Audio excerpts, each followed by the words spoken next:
রাজাকে 6 বছর ধরে বলছি, রাজা আমায় ছাড়ছে না। আর ওর বউ আর মেয়ে ছেলে রোজ মর্গে যায়। মর্গে গিয়ে ওরা সব সংসার করে। তার কারণ হচ্ছে রাজা খুব হেভি সায়েন্টিস্ট মানুষ আছে। তো রাজার কথা সবাই শোনে, ওঠে আর বসে। তা রাজার মেয়ে ছেলে রোজ মারা যায়।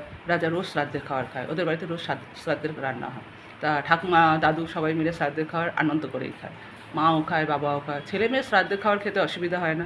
বাবা মারও শ্রাদ্ধ খাবার খেতে কারো অসুবিধা হয় না। সন্তানদের শ্রাদ্ধের খাবার রাজা খুব ভালো করে তৃপ্তি করে খায়। ওদের বাড়িতে রেগুলার হয়। আগে রেগুলার বলতাম, তো এখন বলাই ছেড়ে দিয়েছে।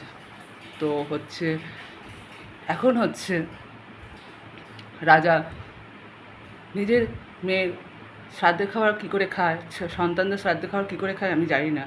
আর 6 বছর ধরে এখনও পর্যন্ত ওর বউয়ের বডিতেই ঢুকতে পারলো না। বউ বডিই দিল না, বউয়ের বডিতে ঢুকতেই পারলো না। বউ বডিও দিল না, ঢুকতেও পারলো না। কেননা ওর বউকে খালি মর্গে মারাতেই নেয়, আর কিছু না।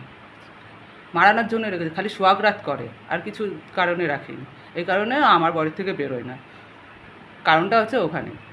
আর হচ্ছে আমি প্রকৃতি চেঞ্জ করতে পারি, সেটাও জেনে গেছে। আমি কী করে প্রকৃতি চেঞ্জ করি আমি জানি না। পাগল সারাক্ষণ এই নিয়ে কথা বলতে থাকে। আর হচ্ছে আর রাজা হয়ে এই চাত্তানে যারা আসে তারা অনেক কথা বলে। যেহেতু রাজার চাত্তানের মালিক আছে, চাত্তানের অনেক কিছু দেয় ওদের, মানে খোঁজ খবর, মানে কি বলবো, খোঁজ খবর, মানে খোঁজখবরটাও বলা একদম বাণিজ্য নয়, মানাঞ্জিও নয়। তাই কথা বলতেও দিচ্ছে না, রাজা উচ্চারণ করতে পারে না বাংলা কথা। এই জন্য আমার উচ্চারণ একটুখানি এবুটুবুট হচ্ছে।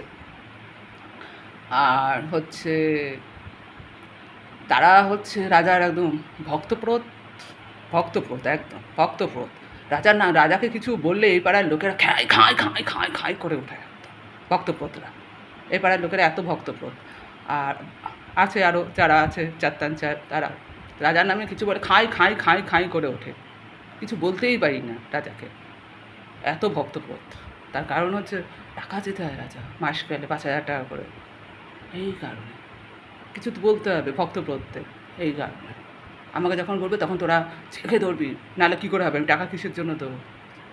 এই কারণটা ওখানে ভক্তপ্রত। চাত্তান শিখিয়েছে বিনা পয়সা 500 টাকা দিয়ে ওর মেয়ে এসে চাত্তান শিখিয়ে দিয়ে গেছে সবার কাছে। কে দিয়েছে এই অনুমতি রাজার মেয়েকে? রাজাকে কে দিয়েছে এই অনুমতি? লুকিয়ে লুকিয়ে 500 টাকা দিয়ে চাত্তান শেখানো কে দিয়েছে এই অনুমতি? খবর না হোক কেন করেছে, আর কিসের জন্য করেছে? থানায় নিয়ে গিয়ে রেন্দাম দেওয়া হোক।